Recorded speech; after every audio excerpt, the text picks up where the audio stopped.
evening. My name is Danny Keating, and I am in the 5th grade at St. Ursula Village School. My grandfather is not a person who didn't only excel in one career, he excelled in many careers.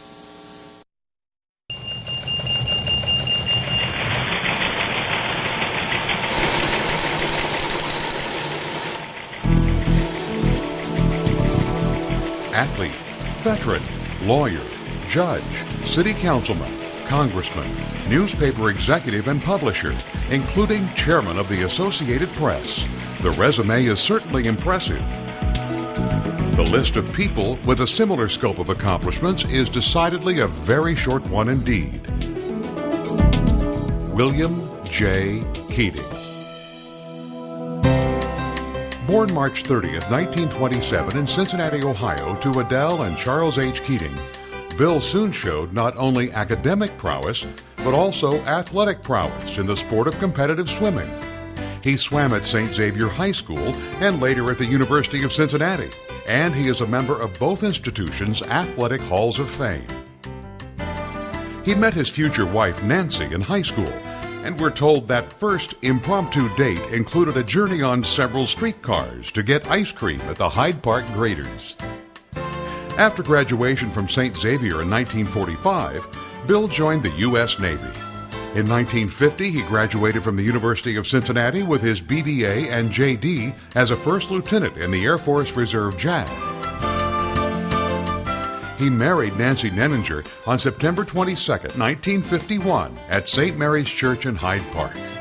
Their marriage through the years has been a truly unique partnership in every sense of the word, in decisions big and small, living, career, and business.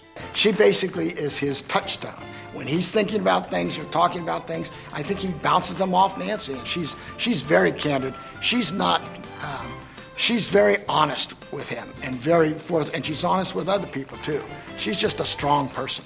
Nancy's a very strong person and a good person for Bill to have to be his companion and his soulmate.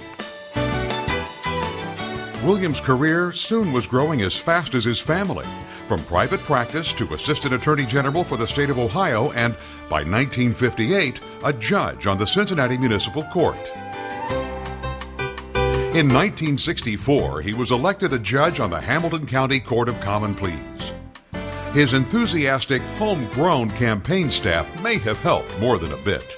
Back in 1964, we had a great postcard that was about his whole family, Nancy and the children, and their dog Opie, and their youngest daughter Susie. And Susie was just cute as a button. And I'm convinced that one of the reasons he was so successful in that campaign was because of that postcard and how cute Susie was.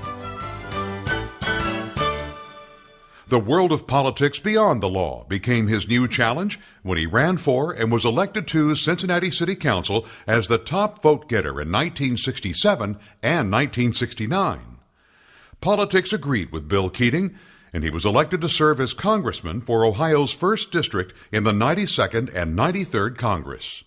In 1974, Bill changed course from making the headlines to, helping to make the headlines. He entered the newspaper business with the Cincinnati Enquirer as publisher, president, and CEO, and started putting his dormant BBA degree to some use. By 1984, he was president of the newspaper division of the Gannett Company, overseeing their 85 newspapers, including the USA Today operations. He later became chairman of the Cincinnati Enquirer and Gannett's executive vice president and general counsel. In 1986, he took over the role of CEO to the Detroit Newspaper Agency, a post he held until 1990. That was concurrent with his tenure as chairman of the Associated Press, a global news organization, which he held from 1987 to 1992. Tom Curley, CEO of the Associated Press, remembers his tenure well. Bill was the chairman of the Associated Press at the time we had a very, very serious hostage crisis.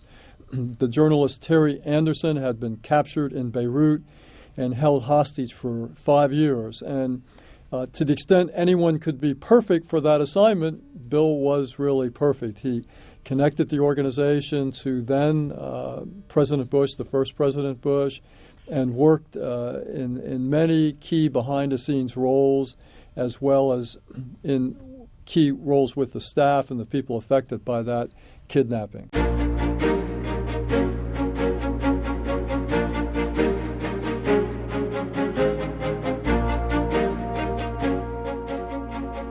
Currently, he is of counsel at the law firm he co-founded, Keating, Muthing, and Kleekamp.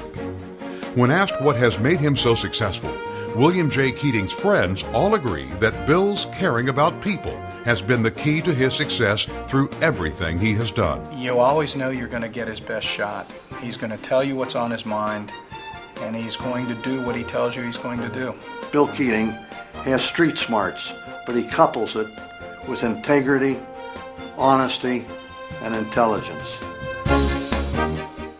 William J. Keating truly has been a man of the people and has left his mark on Ohio as well as the world.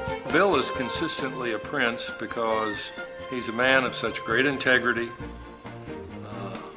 committed absolutely to what is good for the community, for the country, for his profession, for his many professions, from law to journalism.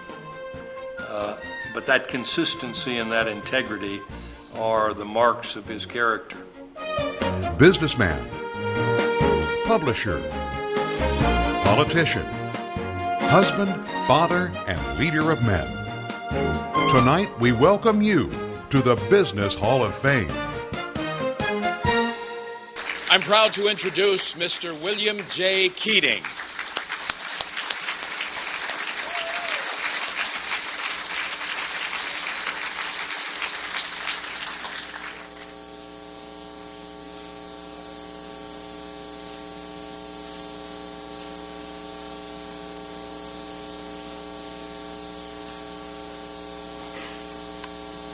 Thank you very much, Danny, and thank you, Ben, for walking me in.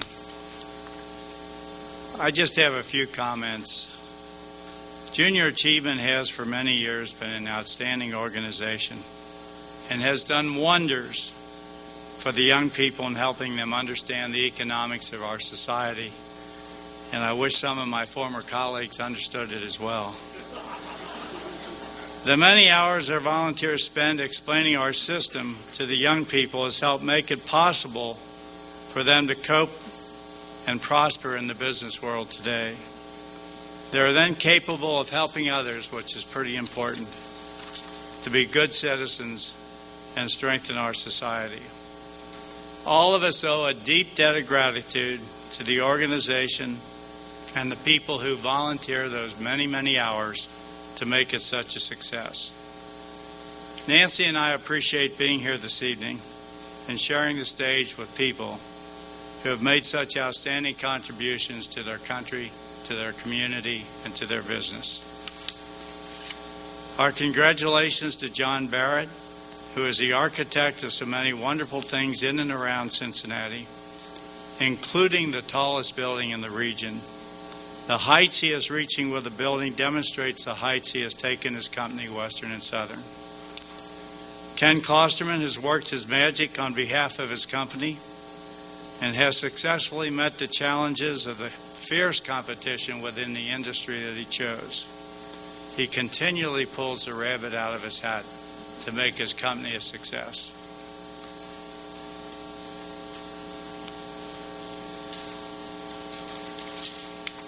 Joe Hall was a great businessman, and I know firsthand because I worked with him on a lot of community activities. I did not work with L.B. Harrison, however.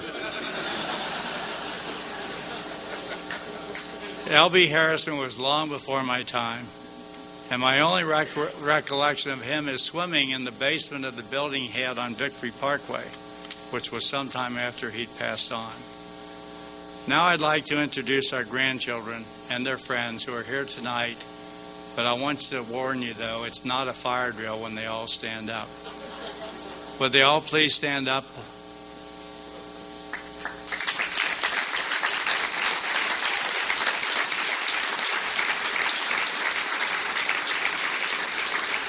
You can sit down now.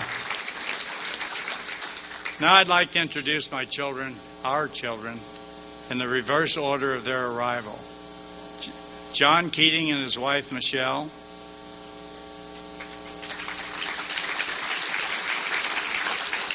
Tom Keating from Palm Springs.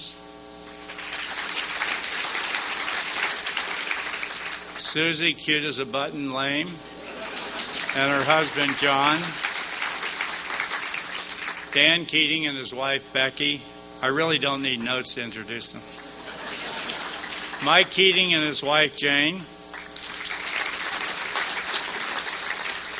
Bill Keating and his wife, Joan.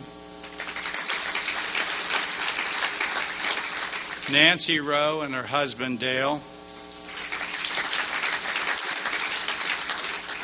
And now the person who is the center of our universe for our family, and the most special person in my life, my wife, Nancy.